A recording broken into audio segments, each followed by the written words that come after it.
السلام عليكم، وش حوالكم؟ ان شاء الله كامل راكم بخير وبصحة جيدة. مرحبا بكم في قناتكم روتينات بدر. نرحب كامل الناس اللي اشتركوا معايا جدد، نقولهم مرحبا بكم، ان شاء الله تستفادوا ويعجبكم المحتوى تاعي. ونشكر كامل اللي راهم يدعموني ويخلوا لي الكلام الحلو اللي كيما هما. ربي ينوركم ويفرحكم ويعطيكم ما تتمنوا حبيباتي. اليوم جيتكم بالوصفة اللي طلبتوها مني واللي يبغوها كامل كامل كامل أهل الجنوب وحتى إخواتنا في الشمال. هذه الوصفة البنات تاع المردوفة ولا تاع الفرشات ولا كل واحد كيفاش يسميها. رايحين تلقاو الوصفة في الفيديو هذه بالتفصيل. تبعوا الفيديو قبل ما تكملوا البنات. نصلوا على خير الأنام محمد عليه أفضل الصلاة والسلام. اللهم صل وسلم وبارك على سيدنا محمد. بسم الله وعلى بركة الله. نبداو بطريقة التحضير. كما كتشوفوا البنات عندنا هنايا كمية من الفارينة، درنا معها الملح. نديروا الفارينة والملح فقط ونبداو نخلطوا البنات بالماء. نضيفوا الماء. هنا كاين اخت كومونتات لي في الفيديو هذاك السابق وقالت لي اعطينا المقادير مضبوطه شغل بالكاس عبرينا كلش بالكاس. وانا كنت سبقت وصورت الفيديو هذا. سمحي لي حبيبتي ان شاء الله ممكن مره واحده اخرى اذا صورت رايحه ندير لك بالتفصيل. المهم هنا شوفوا عينكم ميزانكم الكميه اللي بغيتوها نتوما ديروها تاع الفارينه والملح تاني حسب الرغبه. وخلطوا مليح بالماء وقعدوا حركوا باستمرار. تجي تشبه تقريبا للبغرير. شفتوا العجينه هذيك تاع البغرير اللي تخدموا بها البغرير تشبه لها تقريبا. راح نوريكم القوام اللي رايحه نتحصل عليه في الاخير. كما كتشوفوا هذا هو القوام اللي نتحصلوا عليه البنات. لازم يكون متجانس وما تقعد لكمش حبيبات في العجين تاعكم وما يجيناش ثقيل ياسر وما يجيناش مطلوق ثاني ياسر. هذا هو المتاع ولا الحشو اللي نديرو في الفرشات ولا المردوفه. المهم المكون الاساسي كما كنتوا تشوفوا انا سبق وشاركتكم من قبل في الطريقه والمكونات. راح نزيد للناس اللي مازال اول خطره راح تشوف الفيديو هذا. هناك عندنا البصله مرابيه ولا مرحيه ولا ندقوها. وعندنا الشحمه هي ثاني تكونوا مكرفجينها ولا تذبحوها في الروبو. وعندنا لي زيبيس واللي هما العطور راس الحانوت ولا عطور القدره كما يقولوا لهم. وكاين فلفل احمر. ونديروا التلوشه بالزناتيه يقولوا لها تلوشه وبالعربيه نورمالمون يقولوا لها انغاد. كاين هذاك التمر كي تدقيه التمر كي تدقيه ويقعد هذاك الفتفات الصفوف. حنا كي نديروا الصفوف يقعد هذاك الفتفات الرقيق يخلطوه البنات مع هذا كما كنتوا تشوفوا هنا. ويديروا الطوماطيش تاع الباطا. الطوماطيش تاع الباطا هي ثاني كيما راهم مع بعضهم. وراح نزيدوا في الاخير السكر قبل ما نديروا في الحشو نزيدوا السكر. ودوك نوريكم الطريقه اللي نخدموا بها العجينه. هنا كيما كتشوفوا البنات هنا كي بديت نصور لقيتها راها كانت بدات وحطت. شوفوا هذيك المجموعه اللي شفتوها تما. وهنايا شوفوا كيش تجي البنات رقيقه تجي كيما ورقه الديول. تجي ترونسبارو كي نحكمها بيدي راح يبان ايدي من الجهه الاخرى. تجي روعه البنات وكي طيبوها تجيكم مقرمشه وبنينه. ها هي بسم الله. نحكموا العوامه ولا المغرف الكبيره نرفدوا بها كميه ونحطوها كما كتشوفوا راها تخدم مباشره بيديها. واللي يخاف من الحراره يقدر يستعمل المغرف البنات. هنا المهم كما كتشوفوا حنايا نخدموها بيدينا كامل. هنايا يخدموها بيديهم ويديروا الحبه تجي على حساب الطاجين. طافي اذا كان الطاجين تاعك كبير راح تجيك الحبه كيما هكا كبيره. واذا كان الطاجين تاعك صغير راح تخدميها تكون صغيره.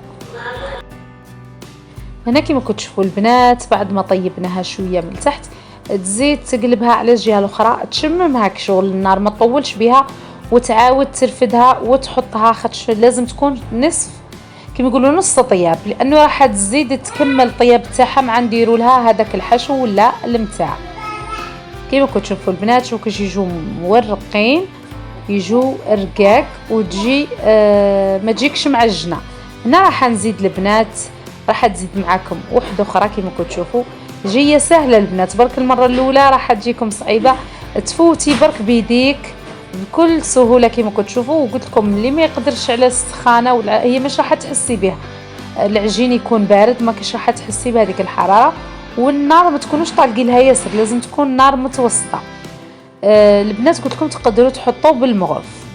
كما كتشوفوا راكم تشوفوا المجموعه اللي خدمتها البنات راها محطوطه تما في صينيه وفي السربيته، وتكمل كامل هاد واش نسيت ما عرفتش واش نقول لكم الاسم.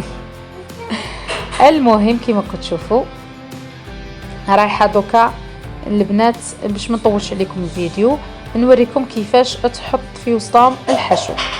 هنا كما راكم تشوفوا نفس الطاجين البنات تحطوا يسخن وتدير فيه كميه من الزيت هكاك باش يتحمروا كامل هاد العجين ولا هاد الورقات هادو.